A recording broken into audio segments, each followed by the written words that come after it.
मेरे प्यारे बच्चों और दोस्तों, मेरे चैनल YRFX क्लासेज मऊ में आप सभी का हार्दिक स्वागत एवं अभिनंदन है। कृपया एक बार लाइक, सब्सक्राइब और शेयर कर दीजिए। चलिए तैयार हो जाइए। आपका अगला जो लेसन है एक्सरसाइज वह है 4.1। ये किस क्लास का है? क्लास 10th, यही ना? चलो, जो आपका एक्सरसाइज है, लेसन है अगला, उसका नाम है द्विघात समीकरण। क्या है? द्विघात समीकरण। इंग्लिश में इसको क्वाड्रेटिक इक्वेशन कहते हैं। इस लेसन में हमको क्या पढ़ना है, क्या नहीं सीखना है, ये चीज पहले जान लीजिए। परीक्षा में किस तरह के क्वेश्चन आएंगे, क्या आएंगे, एक तरह से सिलेबस कह लीजिए। क्या पढ़ना है इस चैप्टर में वो आपको दिख रहा होगा। पहले तो क्वेश्चन आपका आएगा द्विघात समीकरण की पहचान। द्विघात समीकरण की पहचान यानी कि द्विघात समीकरण है या नहीं। कोई इक्वेशन देगा, समीकरण देगा, कहेगा वह द्विघात समीकरण है कि नहीं है, या दो चार समीकरण दे देगा, उसमें से कहेगा पहचान करके बताइए कौन द्विघात समीकरण है। एक नंबर में तो ये आएगा। दूसरा क्वेश्चन आपका होगा मानक रूप। द्विघात समीकरण देगा लेकिन वो डिसऑर्डर होगा। क्या होगा? डिसऑर्डर। उसको ऑर्डर में करना होगा। उसका ऑर्डर क्या होगा? तो उसको हम इस रूप में लिखेंगे। जब हम इस रूप में लिखेंगे तो उसको हम कहेंगे मानक रूप या स्टैंडर्ड फॉर्म। रूप क्या है? इसमें एक्स स्क्वायर है, फिर एक्स की घात 1 है, इसके बाद बिना एक्स का कांस्टेंट है सी है। ठीक ना? तो इस रूप में लिखना होगा। क्वेश्चन आएगा तो समझाएंगे। तीसरा क्वेश्चन आपका ये होगा द्विघात समीकरण के हल या मूल। अगर बहुपद वाला चैप्टर पढ़े हैं, बहुपद, तो यह पॉइंट आपको बहुत आसान हो जाएगा। ठीक ना?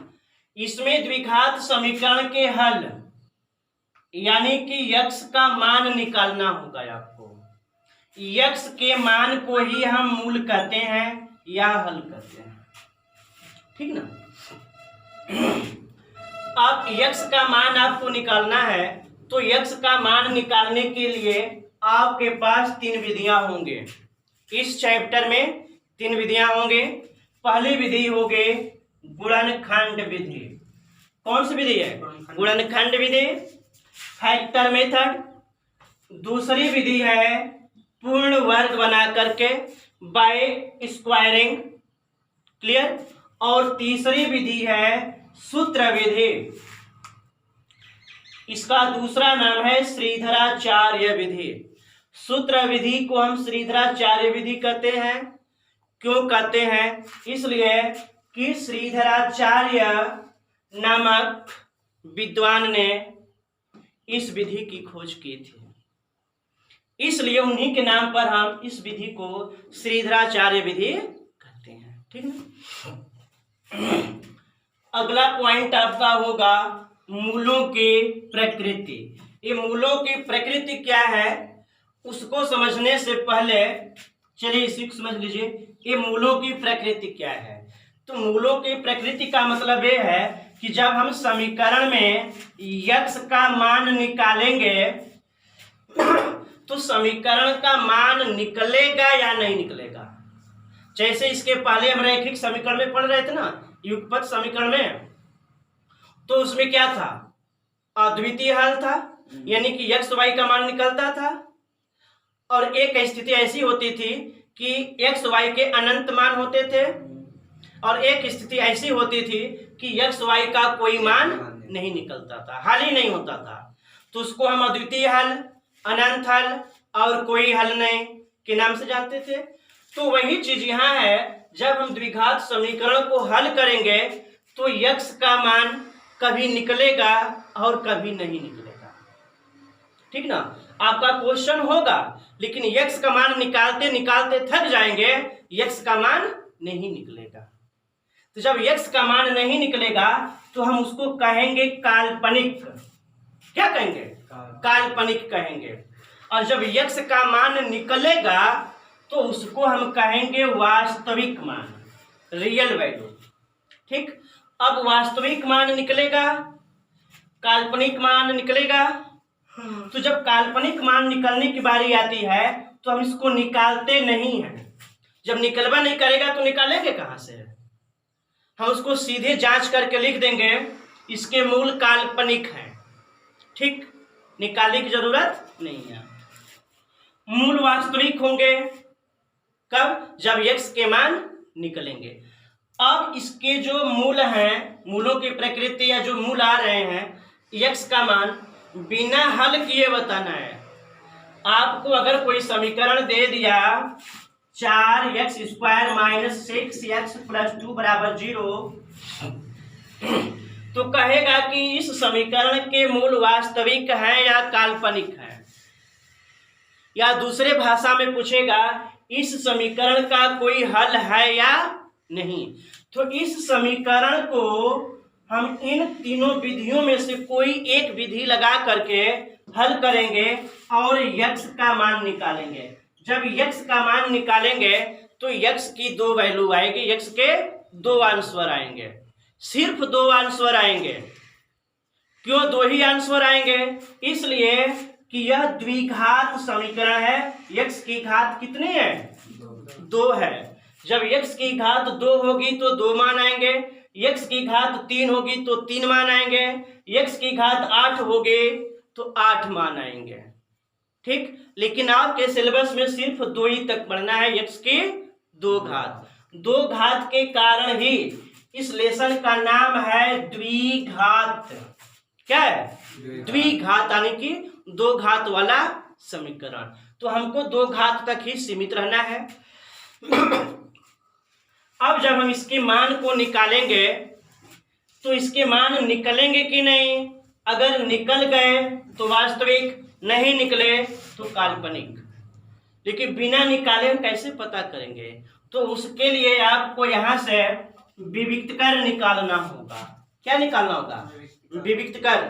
जब इसको हम निकाल लेंगे तो इसी से हम चेक कर लेंगे। जैसे आपकी तबीयत खराब होती है तो आपके अंदर शरीर में टाइफाइड है कि मलेरिया है, कौन सी बीमारी है, पता करने के लिए क्या निकालते हैं?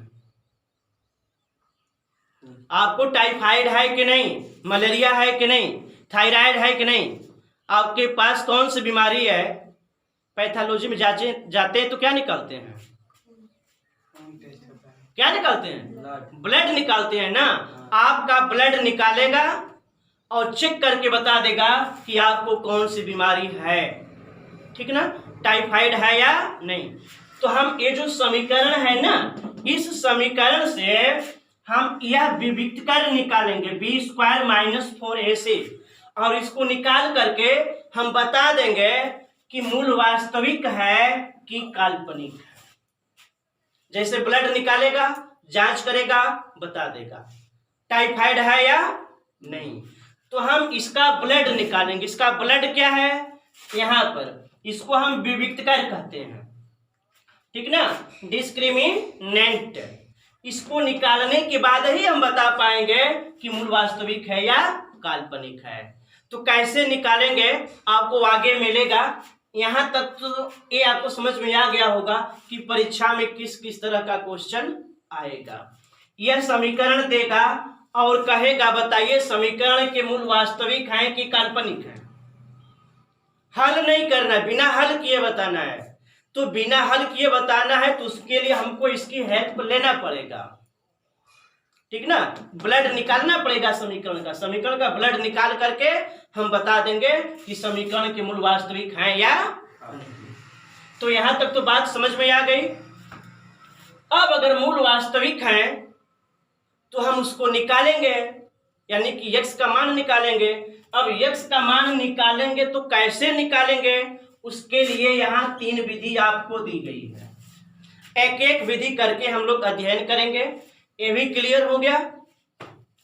मानक रूप क्या है, ये तो इजी है, कर ले जाएंगे। इसके बाद समीकरण की पहचान, द्विघात समीकरण है या नहीं है, इसकी पहचान करेंगे। ठीक, तो आइए हम लोग एक एक पॉइंट करके देखते हैं। ठीक ना, इसमें कुछ नोट करना है तो नोट कर लीजिए, नहीं तो इसको इरेज कर देना।